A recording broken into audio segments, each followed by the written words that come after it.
So I'm going to hand things over to our first speaker, Professor Jamie Boyle from Duke University, who will talk about reinventing the Gatekeeper. He wanted me to give a quick plug, which I will do, for something really cool, which you should all know about if you don't, and we'll leave it up on the screen, which is this comic book that he and his colleagues put together on fair use, participatory media, and it's focusing on documentary film. It's a guide that walks through all these issues, and it's very cool. You can sort of browse around it, zoom in on it, print it off of the internet.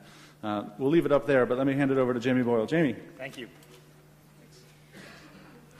Thanks very much, and thank you for inviting me to this remarkable event. This was a daunting assignment. My main specialization is not in communications law, but in IP. And when I was invited to do this, Susie and Jake basically gave me my brief as to what I was to do. I was to sum up the policy, perhaps also the technical challenges, to the future of telecom beyond broadcast. Intellectual property, of course. I should probably cover communications law, also regulation, all the issues of policy, the threats, but don't be negative. Focus on the positive side of things, you know, look at the opportunities and the threats. A high-level view, make sure it's concrete and very detailed with a lot of individual actionable take-home items that people can use, kind of like put a brick in your cyber toilet to save the internet, I guess. And you should leave time for questions. Apart from its utter impossibility, that talk has much to recommend it. I'm not going to give it because it's impossible. My original focus was, my original title was How to Ruin the Promise of Participatory Media. Susie quickly and appropriately deleted that because it sounded like a downer. One of the key things, no downers, right? So there are going to be no downers in this talk. So let me start, even though I'm Scottish, with the optimistic part. We are, as everyone who's here needs no reminding, in the middle of this kind of exciting, somewhat scary flowering of human potential across communications media. It has literary, cultural, political, scientific, artistic aspects. It's hard to get a hand on. It's very hard to predict. That's going to be one of my themes. Some of it has happened, and most of the people in this room have a sense that most of it is still to come. That's incredibly exciting. My talk is about how not to screw it up. I'm not completely shameless, so I will try and do some of the things they asked me to do. How not to screw it up, not just on the level of national policy, although I think that's important, and I think it vital that the people in this room be involved in that debate, and they aren't always involved in that debate. But how not to screw it up on the level of individual companies, media organizations, newspapers, blogs, whatever, who themselves are struggling with the questions of what this future is. So I'm going to start from two propositions. The first proposition ought to be self-evident, which is that we are extremely bad at predicting the future of any kind of new technological innovation. We're just very, very bad at it. Cell phones were predicted by the FCC to be a niche market which would reach 400,000 people in the US and 1 million worldwide. Would that they had been right, but sadly they were wrong. That's not the world that we live in. When the telephone itself was first introduced, many of its developers believed that it was going to be used as a one-to-many system. Everyone in Boston would pick up the phone at 9 p.m. and go, "The weather tomorrow will be rainy," and make you wish you had stayed in Chapel Hill, North Carolina. They actually used it that way in Albania for a while, right? This is a one-to-many system. Remember predictions, even from the recent past? Push media are the thing of the future. Pointcast. Remember Pointcast? Well, you're probably not old enough to remember Pointcast. Now you might say, but wait, some people have correctly predicted things. Some people predicted blogs, some people predicted video logs, some people predicted tagging, some people... Well, of course, that's because people predicted everything. Some of them had to be right? Afterwards, we can all go, see, he was right? Well, of course he was right, because you're not looking at all the million people who were totally and insanely wrong. So, first is the assumption that on the level of policy, but also on the level of the individual organization, WGBH, trying to figure out beyond broadcast, we are very, very bad at predicting the future.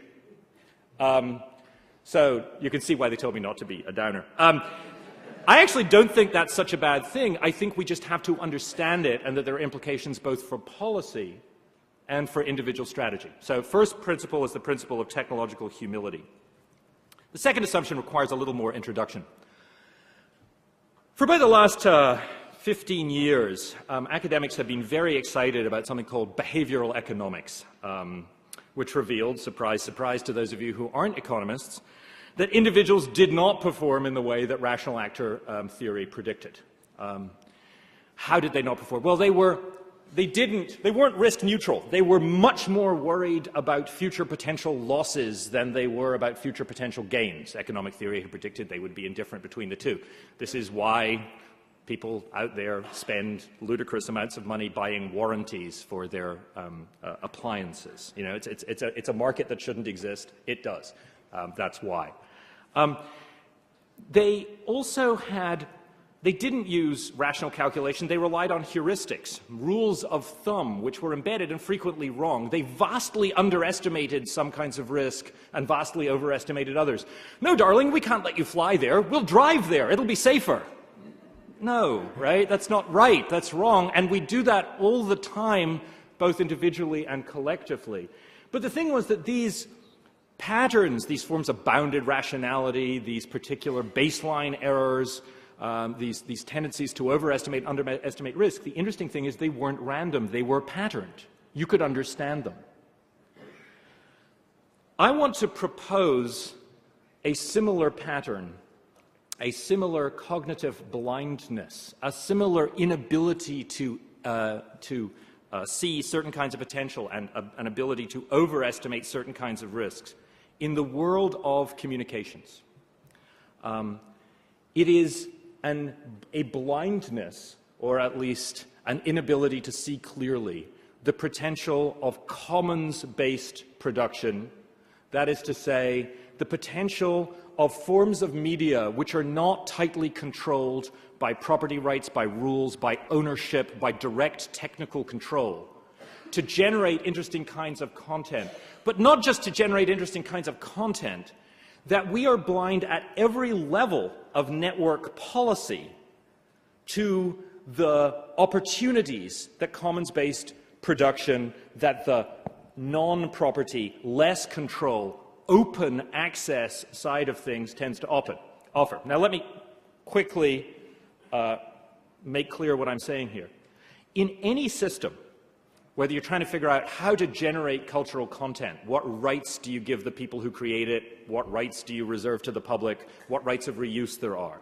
When you're trying to design a network and you're trying to say, well, the protocols that the network runs on, think TCP, IP, HTML, whatever you want, should these be owned and controlled, or should these be open, that people can use them without permission? The network itself, how should that run? How should the physical architecture work? The design of the computer. Should the computer be a general-purpose machine you can program to do anything, or should it be narrowly constrained to do certain types of things?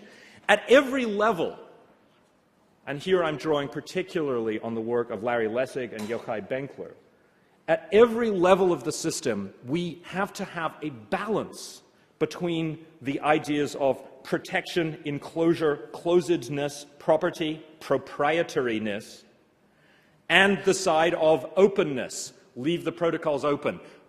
We're speaking English, at least notionally, this being the United States. When we speak English, we don't have to ask permission. Right? It's like, may I speak English? Are you licensed to speak English? Let me look at your end-user license agreement. What English are you speaking? My students are speaking English 0.5 frequently, but I am speaking English 1.0. Now, You might say, well, that's ridiculous. Of course languages are open, but it's not ridiculous at all. Languages have frequently been closed. The scribes controlled literacy. Lawyers have invented private languages for years, arguably we still do, but Law French was actually an officially limited language that was controlled by individuals, right? That's a communications protocol, okay? Language is about as fundamental a communications protocol as you can have. They did have communications protocol before geeks. And we have to decide how open it is to be or how closed.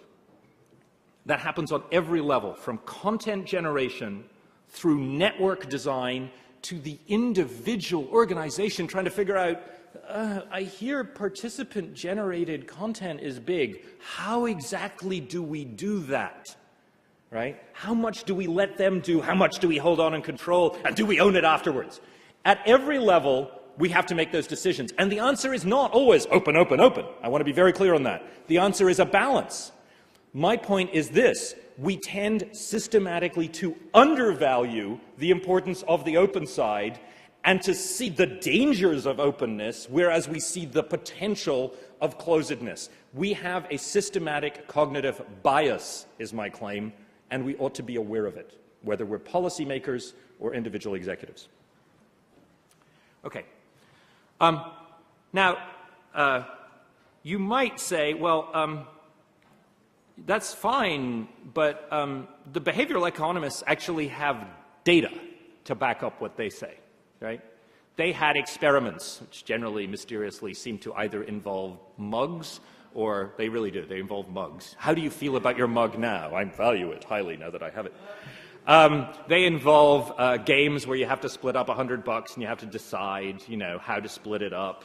They involve a variety of other things. What do you have to back up what you say? Well, of course, I'm a law professor. Generally, we don't do data. You know, we do anecdata at best. But I think that we actually have some indications that this pattern I'm describing is real, enough at least to be worried about it and certainly to study it more.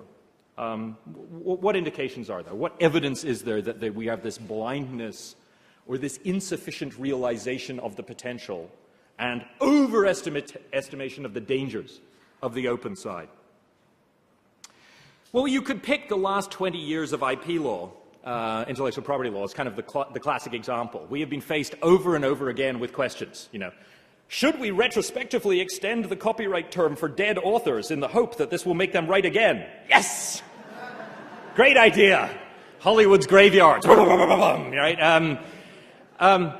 You know, okay, we have now the potential of digitizing nearly everything in the world. What should we do? Make sure to extend copyright even though only about 6% of works after 20 years are being commercially exploited. That way the other 94% will remain locked up for 80 years, unable for anyone to use them. A massive social cost with a small, actually, potential benefit to the people who get the rights. Good job. Way to go. Probably the single most inefficient subsidy ever provided. Right? Really is. It's just amazing. You know, this in an era where people say, well, is there any proof that teaching poor kids to read is actually socially valuable? Show me some evidence. We're perfectly happy to say, would you like another heaping slice of monopoly rent, sir, for another 20 years for stuff you've already created? Yes, I think I would. Well, there you go. No data required.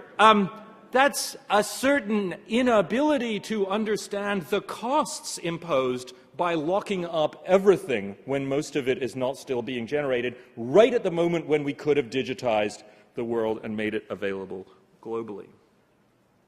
There are other examples. WIPO is now discussing a new broadcaster's right. This is actually brilliant on so many levels. So the broadcaster's right, for those of you who don't know, you produce something, you produce a film, it's copyrighted, right? You put it on a network.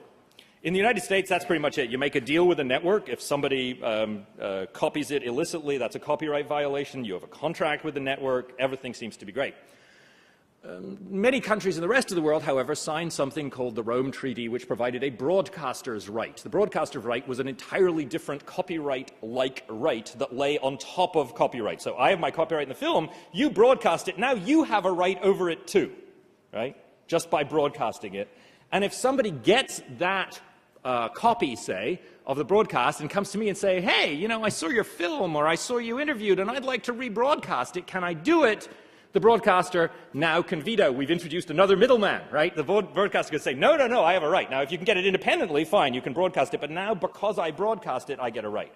The argument for this right, as always is the argument for the closed side, incentives and control. And these are important arguments. So, the argument is we won't build networks unless we can recoup additionally beyond all of our other abilities as broadcasters, for example, to exclude advertisers or to encode our broadcasts or to prosecute people for signal piracy or whatever it is, we need this extra right in the underlying stuff. Now, as the rest of the world, much of the rest of the world had the broadcast right, the United States didn't. As you all know, the broadcast industry in the United States crashed as a result, and there are now no broadcasters in the United States. In fact, there are so many fewer broadcasters in the US than in the rest of the world that we can see that this right was necessary. No, that would be wrong too. So what should we do? Well, clearly the answer is extend it, right? We have this totally unnecessary right. Let's extend it some more. That's a great idea. Let's make it last for 50 years instead of 20. Oh, and let's apply it to webcasts. Why? But wait, this is an unnecessary right, and now you're applying it to something which is totally different. The economics of webcasts are totally different than the economics of broadcasts, where your argument was bad to begin with. They got it. We should get it too. This is the quality of the debate. It is a pathetic quality. It is ridiculous. And your elected representatives may soon move forward to introduce this broadcast right, which means that all of you who worry about clearing copyrights on stuff you find on the net, great, you're going to have a whole new set of middlemen to deal with. Congratulations. These are your government dollars at work. Now, this is dumb, okay? It's dumb in a rich, patterned, complex way. A fine dumbness, like a 70 Margot. Because it's not random, right? It's patterned, and that's my point. We make these decisions all the time that are just, now you might say, well, it's rent-seeking. Well, great, okay, I understand rent-seeking. Rent-seeking does occasionally happen in politics, in fact, maybe all the time. But the point is that frequently companies make these decisions that are clearly and palpably against their own self-interest. It's hard for us to find this out because they almost always succeed in locking stuff up, so we don't have the counterexamples. But occasionally, very occasionally, they lose.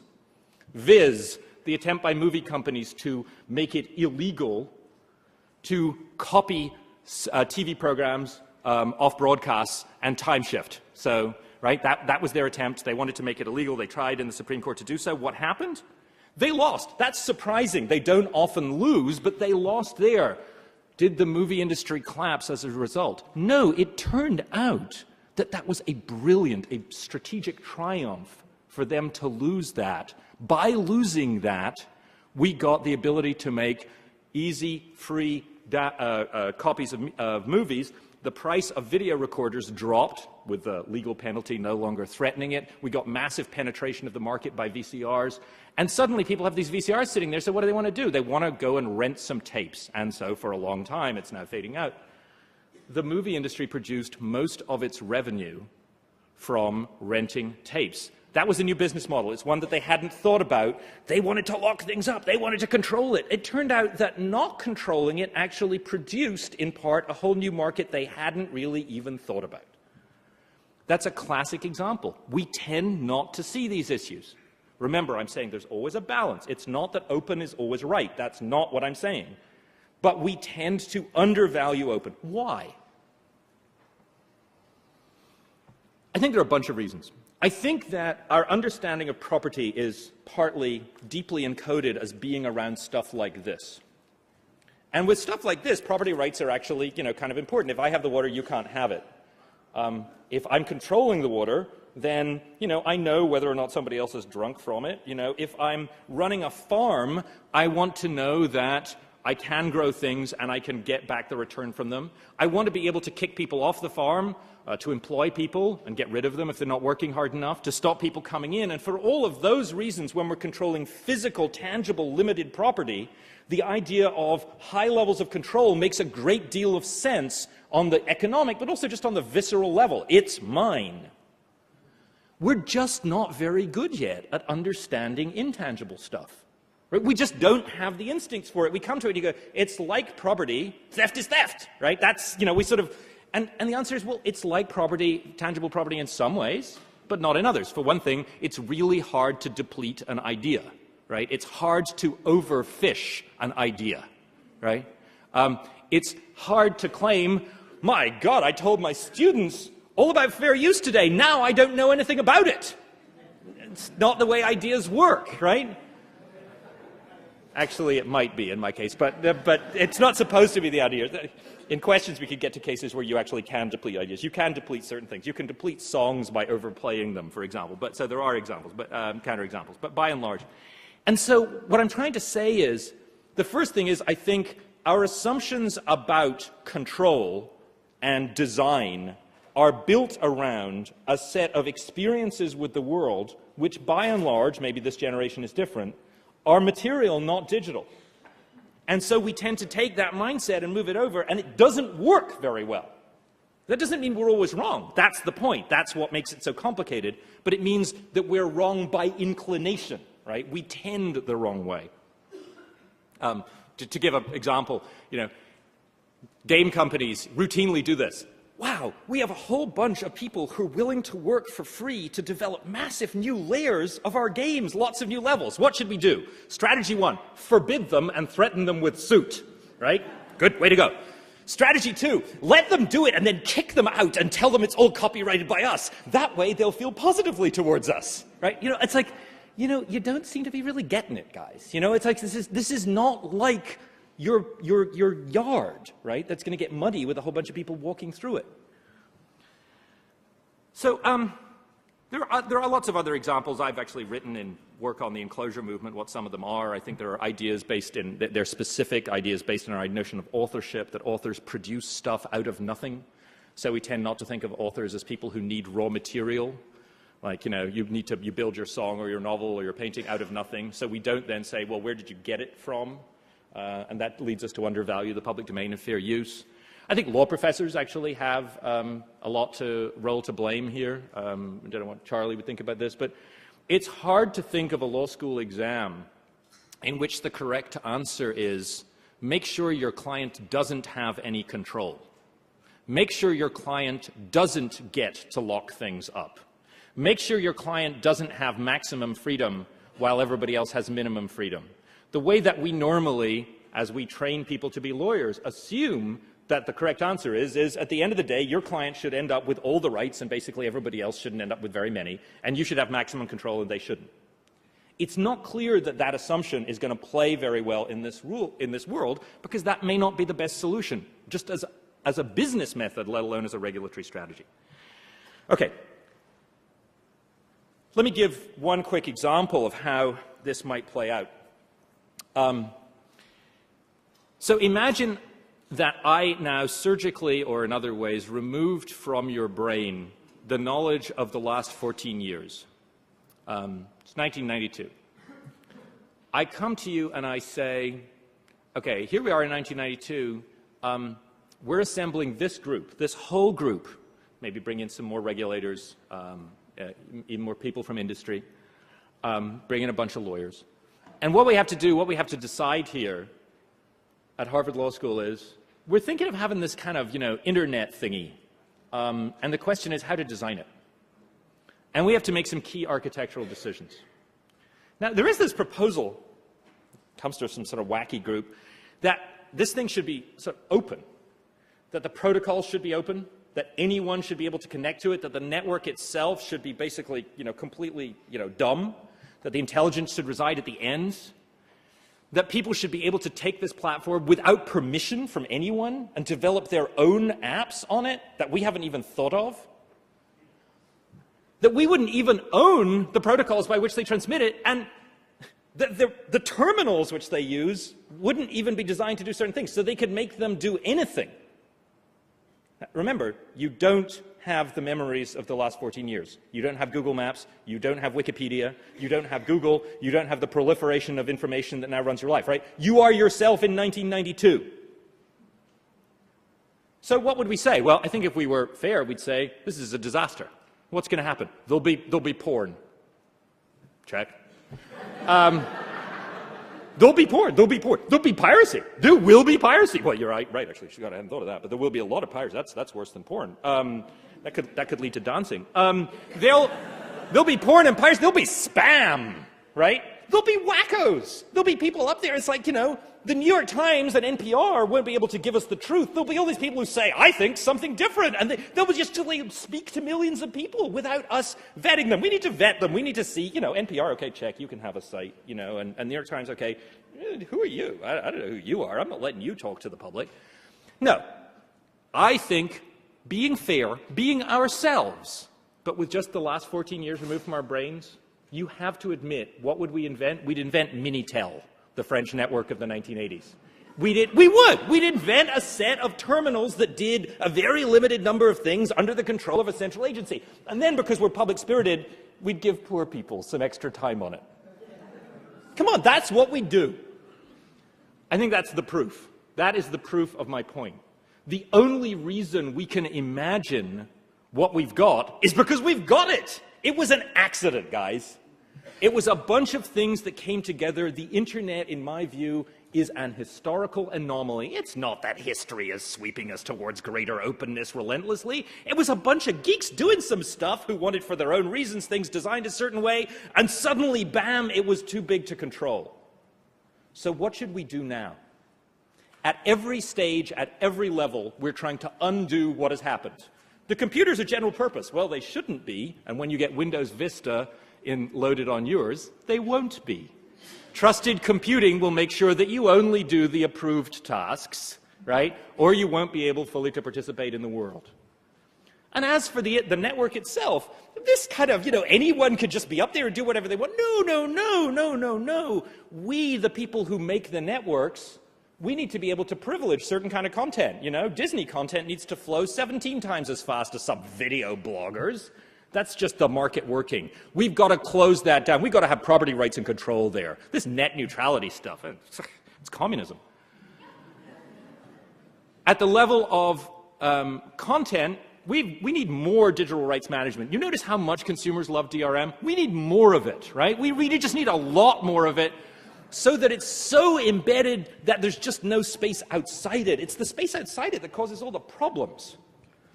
And on the level of the individual company, well, you're involved in your own individual organizations, but I know you've been involved in these fights inside your organizations, and tell me, am I not saying the truth that there's always this, let them comment on it? But what will they say? Better not to. At every level, we underestimate the potential of the commons. Now, you might say, but wait, you admitted that we can't know ex ante where to set the balance, that it's an empirical question. It is, it's an empirical question. It's not a religious question. For some of you, it is a religious question. Open is great. Well, I reluctantly and firmly part company for you there. I think it's an empirical question. Sometimes you do need control, right? That's the point. That's what makes this so interesting. We say, well, great, so you've told us that we're messed up, that our brains don't work right to understand this new world. It's kind of an accident, we've got it, and we'll likely screw it up. Thanks very much. I thought there were going to be no downers in this talk. I actually think it's not a downer, because I think once we're aware of a particular kind of cognitive skew, we actually have a remarkable ability to deal with it. If you're a pilot, you learn that your perceptions get screwed up when you're flying instruments only. You get taught. Don't trust your sense of balance, rely on the indicator, right? You learn that because you learn about your own perceptual weaknesses. You learn in any complex situation where people have to make decisions under extreme stress, whether you're a hostage negotiator or a professor teaching a group of first-year law students, that there are certain kinds of things that you're likely to do that you just shouldn't do. Human beings have the ability to be aware of their cognitive biases and to take that into account. I'm trying to put one out there and saying we should, at every level of policy and network design, a policy and intellectual property, a policy in the way individual computers work, and even down to the net neutrality debate. So what's the take-home then? What's the brick to put in the cyber toilet? Well, first of all, I think, coming back to my first point, we're very bad at predicting the future, technologically speaking. And we know that. And we can incorporate that too. So putting those two factors together, first thing to do is to make sure that you leave as open as possible for as long as possible the construction, design, system under which you're working. Make sure as many different kinds of feedback come to you, which can allow the eyes of others to see potential that you do not, and perhaps to make that potential work. Wherever it is possible, push a little bit on your sense of just how much control is needed. Don't introduce crummy new rights like the completely unnecessary webcast right, which serves only as an extra barrier to entry and a massive new problem of orphan works. Don't give up on net neutrality, which actually gave us what we got, because we're saying, oh, I never understood how this commons thing worked anyway. Better just to have a lot more property rights.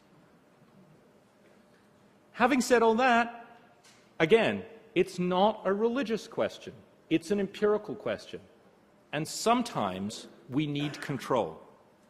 Let me close with another anecdote, not the invention of the net now, but another anecdote about commons-based production, which I use to try and force myself to think more carefully about these issues. Again, it's 1992.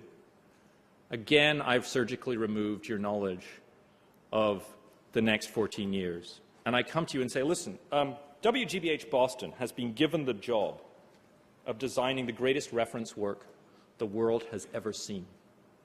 This is the Encyclopedia Britannica on steroids. May I note, by the way, that the original Encyclopedia Britannica comes from Scotland, and that I'm very proud to say that it came in 3 volumes, the first of which was A to B, which shows one of the Scottish problems with planning time. A to B was so large because the first 2 major entries were on accountancy, 80 pages, and brewing, over 100 pages. So you want the Encyclopedia Britannica on steroids. It's 1992, and I say to you, what do you need? And listen, you have the minds of, the great intellects here to advise you. And so you get together, you caucus, and you say, well, look, okay, so the lawyers tell us this is what we need. First of all, we need very strong property rights and control over content. Why? Because we're going to have to invest millions of dollars in hiring the best people around the world to write content. And obviously, we're going to have to be able to exclude people from that content to pay for it, right? So that's fairly obvious, right? That's the only way it could work. What's more, we're going to need tight authorial control because, some of the people out there are wacky. So we're going to hire someone who looks, on his face like he's a reasonable law professor, and he's going to produce this kind of Area 51, embrace the commons stuff. But it's fine, we can fire him and not put his entry in because we have control over what appears in the Encyclopedia WGBHia, right? We have control. Trademarks. We definitely need a trademark because we want this to stand for quality, right? So that when people see it, they know it. And we have to be able to police that so that people don't claim, this is what the Encyclopedia WGBHia says, when in fact it doesn't. And that needs to be our business model too, right? Lots and lots of control. Because otherwise it won't get developed. Okay, there's our plan. Okay, so when's the last time any of you ever looked at an encyclopedia? You use Google. Wait, 1992 self gets told this. Okay, so just help me out on this. You get a bunch of wackos around the world with some smart people mixed in, and they all type a bunch of stuff on this network, which is like open to all of them, and put it up, and truth comes out of this? I don't think so. I mean, how can you tell what the good stuff is? Well, it's hard, but, we have these search engines that rank according to how much people link. We have this waterhole searching, where we kind of follow where the other animals go in order to find the waterhole. We have, not my term. We have this ability to use this kind of amazingly crude but nevertheless fascinating form of peer review. Well, yeah, but fine. But may I say that you, this imaginary guy from the future, this is all nonsense. No one would ever create this stuff, right? So you're claiming that this is like, you found about Saluki dogs or, the way that the Renaissance actually worked in Italy or, the costumes of medieval England. And there's just all these people out there, I don't even know who they are. They sit and they type it, they put it up and they write and they link. It's like, why would they do it? There's no incentive, guys. So look. You come to me and you tell me of this fantasy world of hundreds of people, millions of people doing something for no conceivable reason that I can see, right? And putting it up for free, yeah, like that would happen. And then it all gets linked together by some, like, quote, search engines. Yeah, like there's a business doing that, right? Yeah, like, here's more drivel, I've arranged it for you. And then all of this is going to be better than the Encyclopedia Britannica? This is the most ludicrous thing that you have ever heard in 1992. It's the most ludicrous thing. It just happened to be true. Thank you.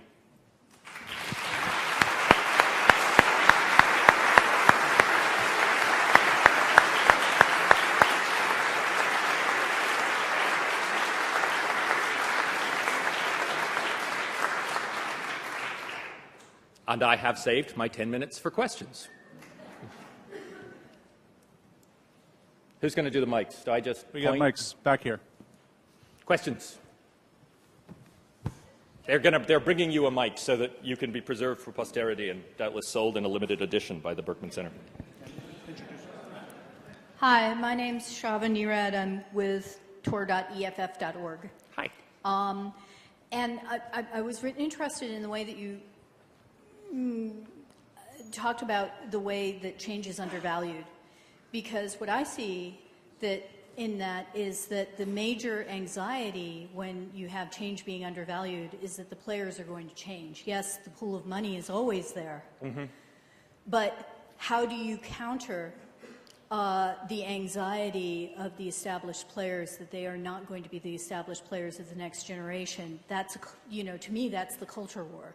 Right. That's a great question. So the point here is, yeah, sure, it may be efficient, it may produce social surplus, it may be better for First Amendment values or whatever, but maybe I'm not going to be in the catbird seat when, the dust settles, and so I'm against it even if it is good. And that's clearly one of the major motivations. It's not just a motivation about will it work.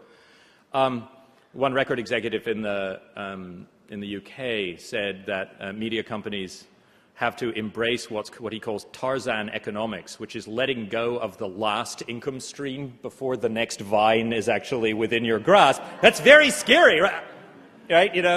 Maybe you're not Tarzan, maybe you're George of the Jungle, and you won't find out until you've already let go. So that's definitely real. We compound that quite brilliantly with the way that we design both communications policy and IP. I explained to one political science colleague how intellectual property rights were made. He clasped his hands and goes, "It's the most perfect example of industry capture I've ever seen." The way that we make the rules, which is really quite brilliant, is that we allow the people who have the current business models to rule on whether a new business model would be illegal. Now think about this for a moment, right? Electric light, right? So you put to the whale oil companies who produce whale oil for lamps. So is this electric light stuff legal? No, right. So of course you're right about that. Yes, it is a matter of industry competition. On the other hand, I believe two things. First of all, even inside those industries, they frequently systematically underestimate their own values. For example, had Microsoft won more quickly about the vision of intellectual property rights that it wished to instantiate, much of what it did with Apple, with the user interface, would probably have been illegal. Right? I mean, companies, even at every stage of the growth cycle, have interests in both openness and closedness. Right? So it's more complex. The second thing is, if we're more aware of this tension between the balance of the open and the closed, I think we do regulatory policy a lot better. The way that we do it right now is basically say, let's turn environmental policy over to industry. Of course, that's what we're doing environmental policy too. But we have at least an awareness, I think, in other areas of regulatory policy that there are reasons for openness. I agree with you that that's a problem. It's the problem of industry capture. It's the problem of people who are currently established getting to write the rules for the future. One thing I guess I'm trying to do is develop a culture, a heuristic, which pushes against that very powerful, feature of just money and power. That's a kind of feature of skepticism, in the same way that we use antitrust as a kind of skepticism, in the same way that we use democracy as a principle of openness to break down different kinds of hierarchies. I think we need a similar openness about property as a kind of counterweight, I guess. But you're right, I think it's a very important qualification. Yeah, my name is Gio Geller. I'm a documentary filmmaker doing a documentary called Who's Wearing the Emperor's New Clothes? If so many people believe in something, how can it be wrong? And just a comment and a question. I was talking to a friend of mine who runs a psychiatric center, and we were talking about time yesterday, and he said that, during the French Revolution, the people were shooting at the clocks, the time.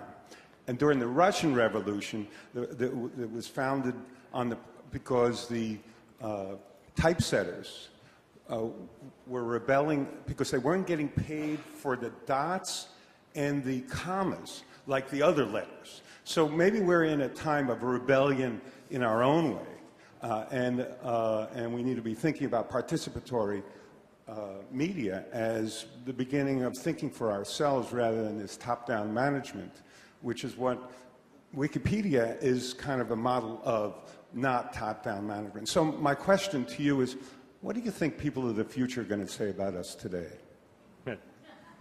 That's a good one. I hope it's not, wow, they really screwed it up.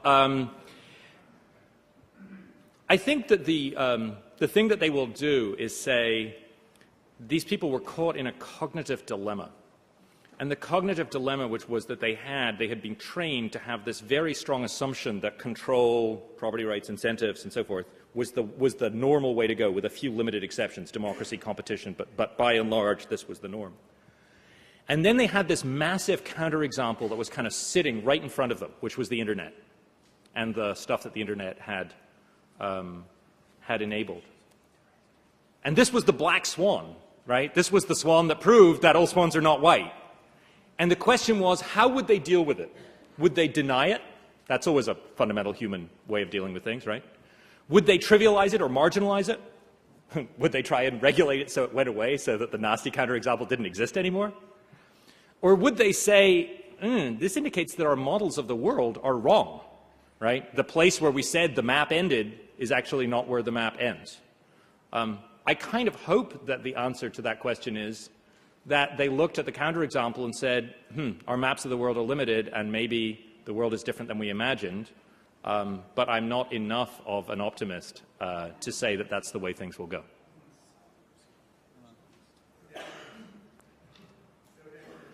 No doubters, that's right. Any more? Okay, I think we're going to move to our next panel. Thank you, Professor Boyle. Thanks very much.